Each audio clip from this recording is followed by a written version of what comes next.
Nicolás II, el último de los zares, quedó tan impresionado de la calidad de los participantes en el torneo de San Petersburgo de 1914 que dijo que eran los mejores jugadores del mundo, los grandes virtuosos del ajedrez.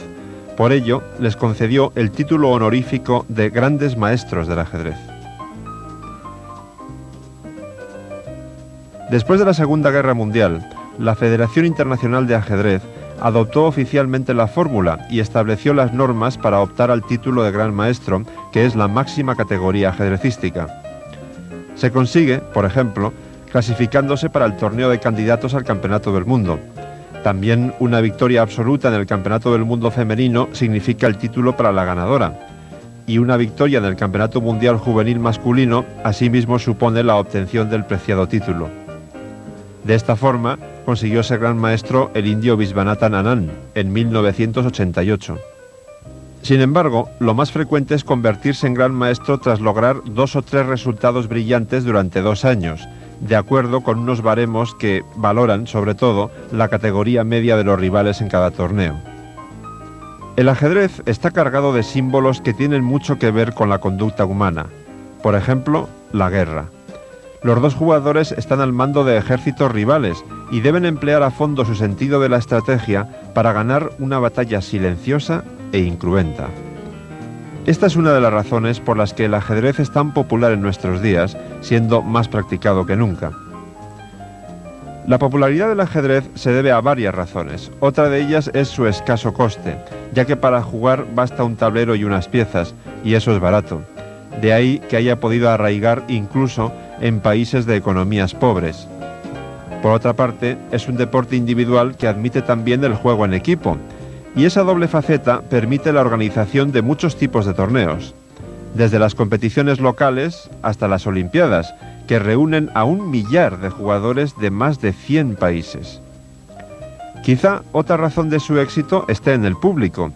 A diferencia de otros deportes, los espectadores no son simples sujetos pasivos, ya que, al igual que los jugadores, pueden pensar en los movimientos a realizar y con esa participación que se manifiesta en salas de análisis y de comentarios de cualquier torneo, pueden disfrutar e incluso hacer amigos. La vida de un ajedrecista profesional tiene también sus dificultades. Hemos preguntado a algunos grandes maestros sobre los aspectos positivos y negativos de una vida que se desarrolla en un continuo viaje por los 5 continentes para participar en los torneos.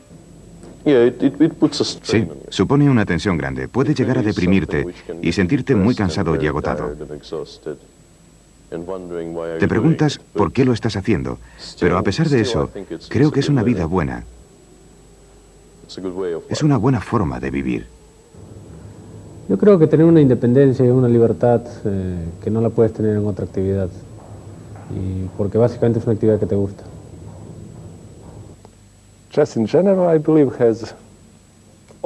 Creo que en general el ajedrez solo tiene aspectos positivos. Nos ayuda a concentrarnos, a calcular, a autocontrolarnos. Aprendemos a ser responsables, se castigan nuestros errores. Hay que ser independiente, tomar decisiones. Solamente hay aspectos negativos cuando se convierte en profesional. Así que no hablo de los aspectos positivos del ajedrez profesional, porque cuando eres uno de los primeros jugadores, tienes que desarrollar una actitud egoísta de que eres el mejor. El carácter a veces de luchar contra amigos tuyos, porque somos todos colegas y amigos dentro y fuera del tablero, pero en la competición te tienes que olvidar de todo eso y a veces tienes que ganar o perder con buenos amigos. Eso es quizá un poquito para mí lo más negativo que tiene.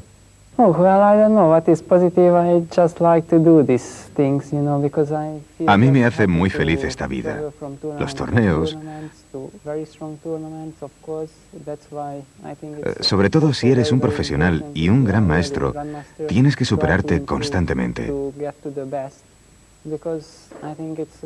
Es un reto enfrentarse a jugadores tan fuertes. Bueno, una de las cosas que siempre se han comentado y que incluso, bueno, pues yo lo he hablado con muchas personas ajedrecistas es la falta un poco de control, la falta del estereotipo de ir a trabajar, de tener un horario fijo, de ir a la oficina y tener un jefe que te presiona, ¿no? Además, viajas, conoces gente y además, por supuesto, haces lo que te gusta y en ese sentido creo que es algo magnífico, ¿no? Creo que todos los deportistas de élite en los deportes pues padecen o bueno, tienen esas mismas características, ¿no? I think the people are some very interesting people in the chess world. Creo que hay gente interesante en el mundo del ajedrez.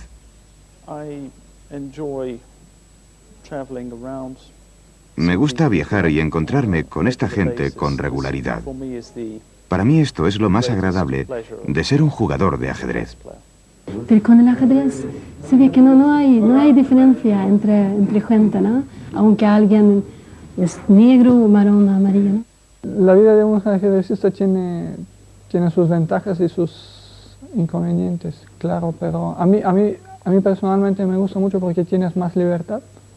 No es un trabajo aburrido, siempre, por ejemplo, viajes a muchas partes diferentes del mundo y conoces mucha gente y además tienes unas perspectivas para progresar en el futuro, o sea, puedes progresar mucho hasta llegar a ser un campeón del mundo, claro. Nosotros tenemos una vida más aislada de los demás y como viajamos mucho no podemos hacer grandes amigos, no es tan fácil, o sea, se pueden hacer pero no es tan fácil y hay que trabajar solo también, o pocas personas pueden trabajar y necesitas tranquilidad. O sea, silencio y trabajar aislado de los demás. Cuando los demás salen de juerga, nosotros no podemos salir. El ajedrez te permite conocer el mundo, viajar a diferentes culturas y, en fin, a mí lo que más me gusta, aparte de poder hacer lo que más me gusta que es ajedrez, es mi profesión, ¿no? Es... en fin, es como tratar de... El ser humano es imperfecto por naturaleza y el ajedrez tal vez te permite, tratando de llegar a jugar algún día muy bien como nivel de campeón mundial, es tratar de, por lo menos en algo, llegar a la perfección. Me tocó jugar el campeonato del mundo en Holanda el pasado año y lamentablemente las fechas, suponte tú, Navidad y Año Nuevo, tienes que estar fuera de la familia. Eso a nadie le gusta, tienes que jugar cuando se juegan los torneos. Y también yo, imagínate, vivo en Chile, estoy a 13.000, 14.000 kilómetros de distancia. Cada vez que tomo el avión sufro porque no es que le tenga miedo al avión, sino que estar 14, 15 horas dentro del avión, yo ya tengo 34 años, de los 13 años viajando es una paliza. Entonces, esas son las cosas negativas. El poder viajar, por ejemplo, gracias al ajedrez, eso también es una gran satisfacción, conocer el mundo, conocer gente y poder desarrollar algunos idiomas. También esto deja muchas satisfacciones y a veces ganar una prueba es prácticamente como el elixir. When I started to play chess in the very beginning, I really thought that Cuando empecé a jugar al ajedrez, al principio pensaba que en el ajedrez solo hay limpieza y gana el mejor. But now I am a little bit Pero ahora soy un poco más pesimista respecto a esto.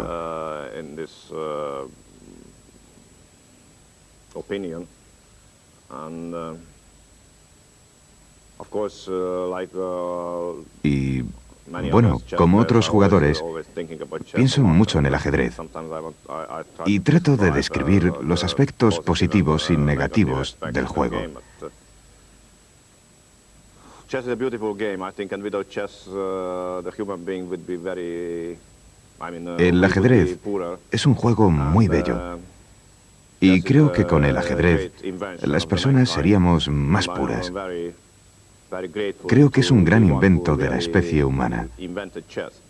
Y estoy muy agradecido al inventor del ajedrez. Según decía, ya murió, un compositor húngaro amigo mío, ya sabrá que estoy muy próximo a la música. Pues este compositor decía que el ajedrez lo inventó un músico hindú hace 1500 años, probablemente. Existen varias teorías sobre su origen, pero esencialmente la forma actual del ajedrez parece que ya era conocida en la India del Norte hacia el siglo IV de nuestra era. De allí pasó a Persia, adoptándola los árabes que la extendieron por Occidente antes de las cruzadas. España fue un importante punto para su expansión. Actualmente son 157 países los que forman la Federación Internacional de Ajedrez, con más de 6 millones de jugadores federados, de los que más de 4 millones se encuentran en Rusia, país donde el ajedrez fue y sigue siendo una asignatura optativa en la escuela. 157 countries are Hay 157 países miembros de la Federación Internacional de Ajedrez, FIDE. El ajedrez es un deporte inteligente y los miembros de la FIDE son muy conocidos en sus países porque se trata de un deporte de la mente. El ser presidente de la FIDE me ayuda como político porque tengo que hablar con la gente. Soy miembro del Parlamento ruso. Soy el director de la Comisión de Política Exterior de la Federación Rusa. Y entiendo que muchos conflictos e intrigas que se dan en la FIDE son similares a los de las grandes organizaciones internacionales, como Naciones Unidas.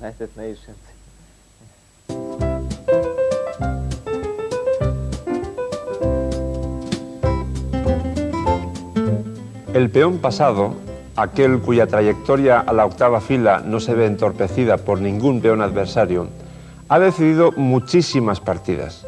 Ustedes mismos podrán comprobarlo pronto si no lo han hecho ya. Por lo tanto, el peón pasado ya es en sí mismo un objetivo estratégico de primer orden. Conseguir un peón pasado es algo generalmente muy bueno. Pero es que además, desde un punto de vista táctico, hay cantidad de combinaciones que se deciden por la coronación de un peón o por su proximidad a la octava fila. ¿A qué se debe ese extraño fenómeno?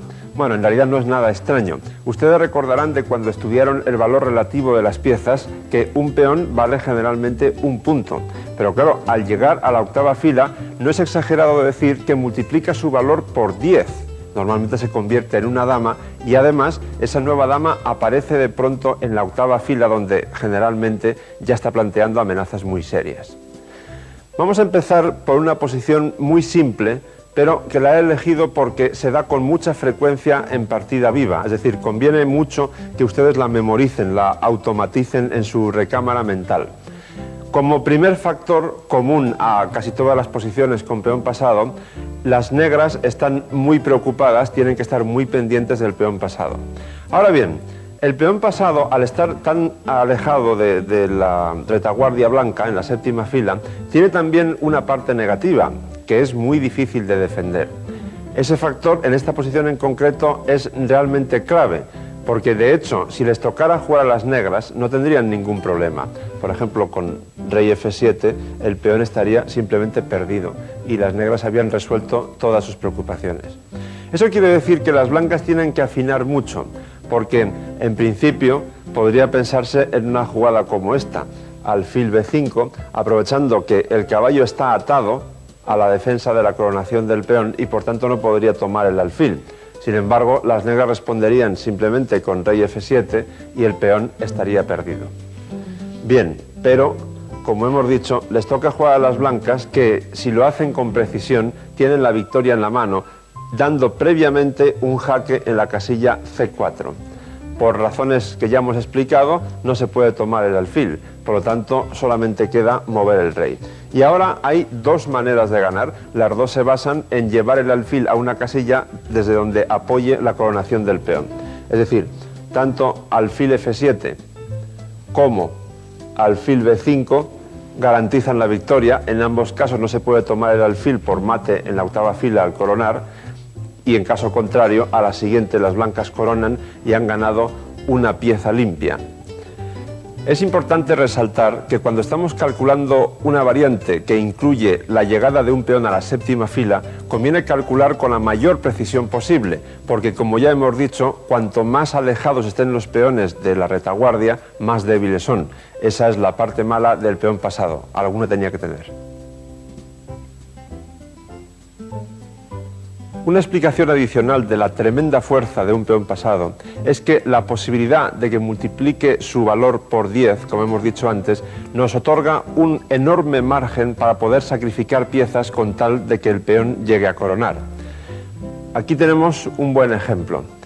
Las negras superficialmente tienen todo bajo control, es decir, el peón pasado está bloqueado por el rey, están atacando la dama, las tres piezas aparte del rey parecen estar bien coordinadas y no solo eso, sino que las negras también amenazan atacar al rey blanco de manera francamente molesta. Dicho en pocas palabras, o las blancas aprovechan inmediatamente la fuerza de su peón pasado o si no, no podrán hacerlo. Y entonces, ligando con lo que les he dicho al principio, el enorme margen que tenemos para sacrificar piezas con tal de que el peón llegue a la octava fila, aquí se expresa de manera radical, porque lo que hacemos es sacrificar la dama, nada menos, para conseguir otra dama. Dama H8, jaque, no hay elección, rey por H8, G7, jaque, rey G8 es única, alfil H7 jaque, vean con qué energía juegan las blancas, rey por H7 y el peón corona en G8, se convierte en dama y además es jaque mate. Ese peón en G6 era realmente un monstruo.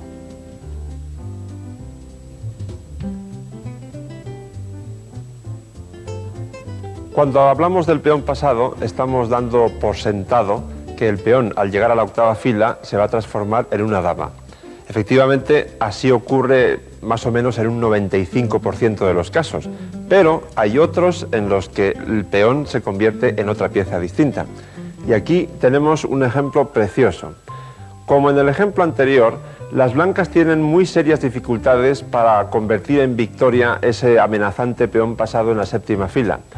Las negras tienen a su rey bloqueando el peón pasado, las tres piezas negras están combinando la defensa con el ataque, sin olvidar que la posición del rey blanco no es precisamente una maravilla desde el punto de vista de la seguridad.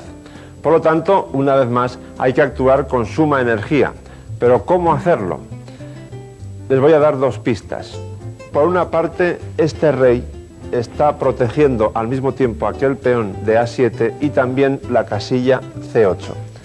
Por otro lado, no olviden lo que he dicho al principio, el peón no tiene por qué convertirse necesariamente en una dama cuando llega a la octava fila, puede convertirse en otras piezas. Con esas dos pistas, ustedes si quieren pueden paralizar ahora mismo la imagen e intentar resolverlo por su cuenta, lo que les proporcionará una enorme satisfacción porque el ejemplo es precioso. Pero si la impaciencia les corroe, yo voy a mostrar ahora mismo la solución. La primera jugada es torre C8 jaque. Como se está amenazando al rey y a la torre al mismo tiempo, hay que jugar torre por torre. Ahora las blancas, he aquí la sorpresa, sacrifican su dama en A7.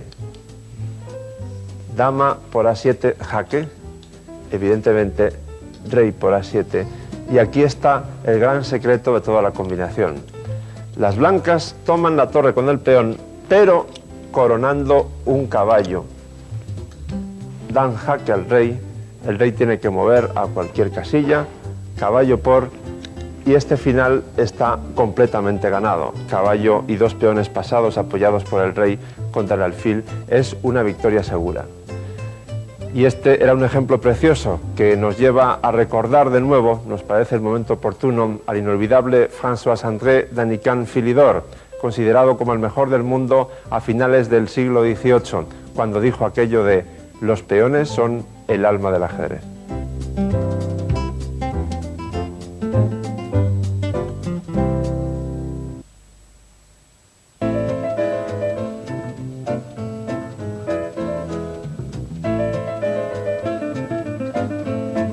Yo hago caballo C6. Y usted, que está jugando conmigo, tiene que elegir entre diversas posibilidades. A mi vez, contra cada una de ellas tengo varias respuestas, y así sucesivamente. Eso es lo que se llama el árbol de variantes, donde cada una de esas variantes forma una rama, y el árbol puede ser más o menos frondoso según sea la complejidad de la posición. Quien mejor explicó eso en unos magníficos libros fue el gran maestro soviético Alexander Kotov. Esto del árbol de variantes es una técnica muy importante y para explicarla en su grado extremo, de la manera más compleja posible, eligió una partida entre Tal y Keres del torneo de Curazao de 1962. Es la que tengo en el tablero. La última jugada blanca ha sido caballo C6 atacando la dama y las negras pueden hacer varias cosas, entre ellas liar todavía más la posición con caballo por F2 atacando también la dama blanca. Entonces las blancas podrían elegir entre capturar el caballo, capturar la dama o mover la suya. Y la dama puede ir o bien a F3 o bien a H5. Supongamos que va a H5. Entre las diversas respuestas posibles para las negras hay una especialmente complicada, que es caballo por H3 jaque. Y ahora las blancas podrían capturar el caballo con el peón, con la dama, o mover el rey a 2 torre. Y a su vez las negras tendrían diversas respuestas. En fin, un verdadero lío. Yo debo reconocerles que muy pocos jugadores en todo el mundo serían capaces de calcular todas estas variantes de manera precisa y profunda. La mayoría de los jugadores mortales nos conformaríamos con calcular unas pocas y después, bajo la presión del reloj, no lo olviden, conformarnos con guiarnos de la intuición y hacerlo. Yo sí les recomiendo que como entrenamiento en su casa cojan esta posición o una, digamos, bastante complicada, la pongan en el tablero, tomen papel y un bolígrafo y vayan apuntando las variantes a medida que las van calculando. Y eso sí, sean disciplinados al calcular, agoten una rama y solamente entonces pasen a la otra. Eso es muy útil porque desarrollan no solo su capacidad de cálculo, sino también su disciplina de pensamiento.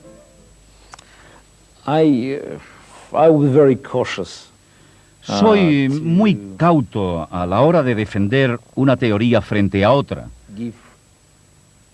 porque la teoría es teoría y uno tiene que tomar su decisión.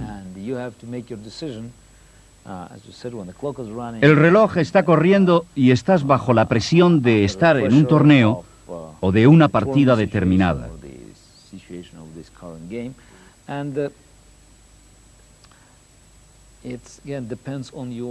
Y depende de tu habilidad para calcular. La idea es que si tenemos el famoso árbol de variantes, queda bonito en el papel, pero no sé si será efectivo durante la partida. Todo viene de la experiencia. Una cosa que puede ayudar es practicar resolviendo combinaciones. O también tratando de establecer todas las defensas posibles, los enfoques posibles, los escribes y luego vas comprobando cuál es el auténtico. Es una forma de mejorar nuestra habilidad de cálculo. Y si estamos intentando resolver combinaciones, pues mejor hacerlo sin mover las piezas y mirando en el libro o a las posiciones en el tablero.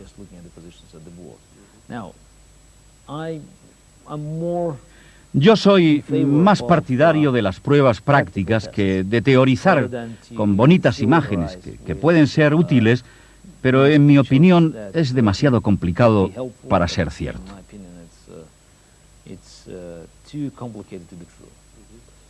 Y de la maleza de variantes vamos a pasar al caso opuesto, el tronco pelado. Esta es una posición debida al gran maestro Alexander Aliógin, ex campeón del mundo, en una partida suya que comentó después en un libro.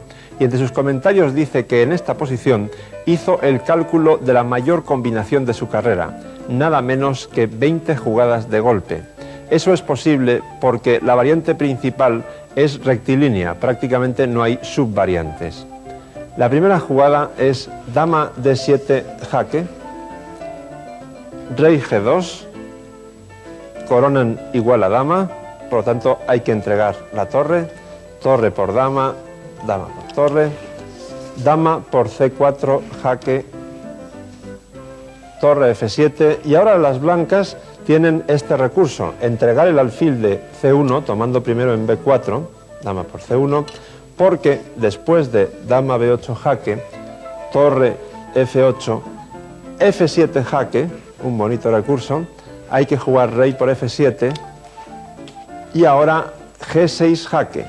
La idea consiste en que si H por G6, entonces dama B3 jaque, y vaya donde vaya el rey, la dama blanca sigue dando jaques, pero amenazando siempre la torre en rayos X, de manera que se consigue jaque continuo. Pero Aliógin había visto todo esto y pensaba continuar con rey por G6, entregando la torre y entrando en este final de damas. La idea principal es que ahora, dama por B2 jaque, el rey blanco no puede salir a la columna F, porque recibiría un jaque en F6. Por lo tanto, rey G3, y las negras van acercando paulatinamente la dama al rey, siempre dando jaque. Dama E3 jaque, rey G2, dama E4 jaque, rey G3, dama E5 jaque, rey G2. Siguiente parte del plan, el rey se incorpora a la lucha y ataca ese peón. Las blancas disponen como mejor defensa de dama F3 jaque, cambiando este peón de H4 por el de H7, después de dama H3 jaque, rey G5, dama por H7. Pero Aliógin había calculado aún más lejos y vio que ahora, después de dama E2 jaque, rey G3, fuerza el cambio de damas con dama G4 jaque. Vaya donde vaya el rey, sigue dama H4 jaque y cambio de damas. Por ejemplo, rey F2, dama H4 jaque, se cambian las damas y las negras ganan con este peón pasado. Ha sido realmente impresionante, pero déjenme que les cuente una pequeña maldad. Como sé que ustedes han aprendido mucho en este curso, y además esta es la última lección de la parte audiovisual, ya saben que hay otra escrita, déjenme que les abrume un poco para recordarles lo que dijo Sócrates: solo sé que no sé nada. O sea, les queda mucho por aprender.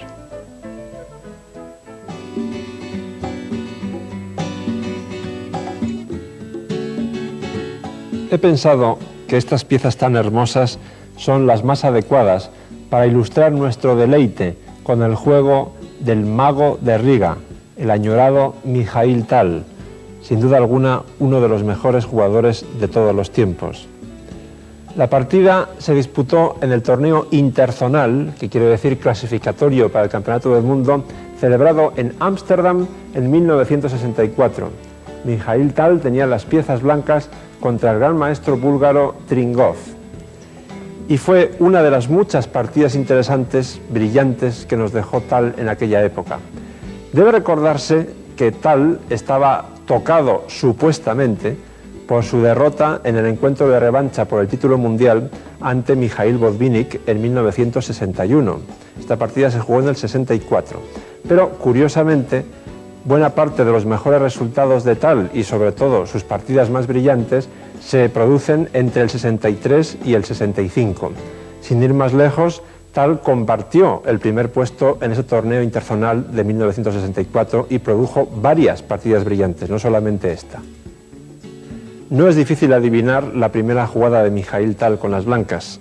E4, lo más normal cuando uno tiene el temperamento agresivo. G6, D4, alfil G7, caballo C3, D6. A esta defensa se la llama moderna o Ufinchev.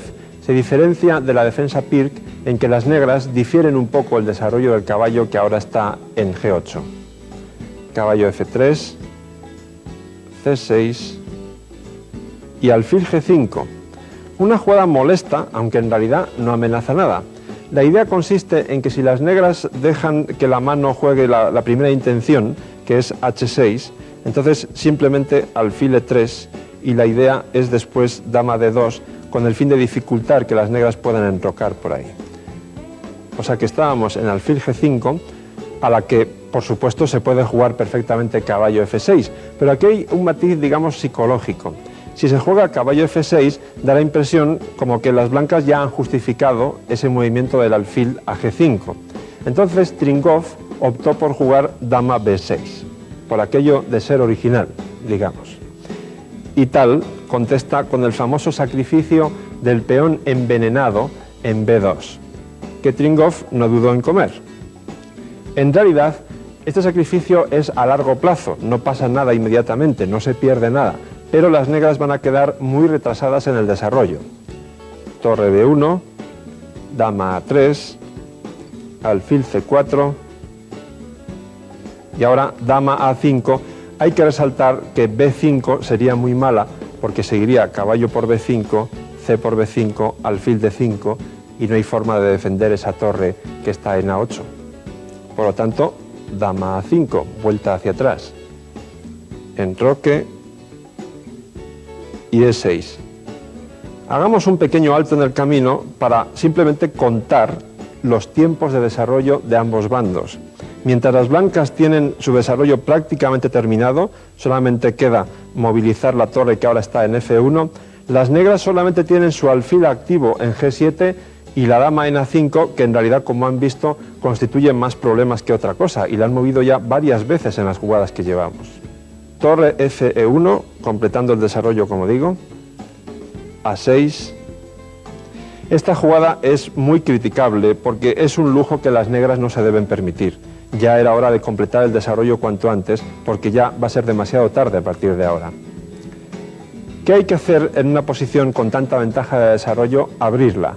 Para ello, el procedimiento que utiliza Mikhail Tal es alfil F4 atacando el peón de D6 y aprovechando que no se puede jugar D5 porque las blancas toman las veces que sean necesarias en D5 debido a que la torre en E1 está clavando el peón de E6 y ejerce una acción de rayos X sobre el rey negro instalado todavía en E8, más le hubiera valido estar ya enrocado. Por lo tanto, Tringov jugó E5. Si hay que abrir la posición, tampoco es difícil adivinar cuál fue la respuesta de Mikhail Tal. D por E5. Las negras juegan a su vez D por E5 y ahora una jugada muy típica de Mikhail Tal. No deja en prise, es decir, es una expresión que utilizamos en ajedrez para decir que una pieza queda amenazada solamente una pieza, sino dos al mismo tiempo. Juega dama D6 y ahora las negras podrían elegir entre tomar el alfil de F4 o el caballo de C3. Si hubiesen tomado el alfil de F4, hay variantes un poco complicadas que ustedes pueden comprobar y también disfrutar de ellas en casa porque son muy espectaculares. Voy a decirles simplemente algunas ideas. Insisto, si E por F4, caballo D5. Y no se puede tomar el caballo porque E por D5 hay jaque descubierto con la torre de E1. A caballo D5 las negras podrían jugar caballo D7, pero entonces se echa más leña al fuego con caballo G5 y a partir de ahí no voy a seguir porque la cosa se complica, pero no es difícil ver que las blancas tienen un ataque terrible. Alguna de las ideas es saltar con el caballo a C7, que es jaque, para después entrar con el alfil en F7 también con jaque, etc. Era una de las posibilidades para continuar la partida, pero a Tringov seguramente le dio mucho miedo y optó por tomar el caballo de C3 con la dama. Tal hace una jugada normalita esta vez, torre E D1, que amenaza mate en D8. Por lo tanto, hay que hacer frente a ello con caballo D7. Y ahora el remate final. Alfil por F7 jaque. El valor de una pieza importa poco cuando ese rey está tan desvalido. Rey por F7. Caballo G5 jaque. Rey E8. Dama E6 jaque. Y aquí Tringov optó por abandonar. Fíjense en que las negras tienen tres posibilidades y las tres terminan en mate. Por ejemplo, si rey F8, dama F7 es mate. Si rey D8, caballo F7 jaque, rey C7 y dama D6 es mate. Y si caballo E7, seguiría dama F7 jaque, rey D8 y caballo E6 jaque mate. Sin duda alguna, Mikhail Tal es uno de los genios que más intensamente nos hacen disfrutar de la pasión del ajedrez.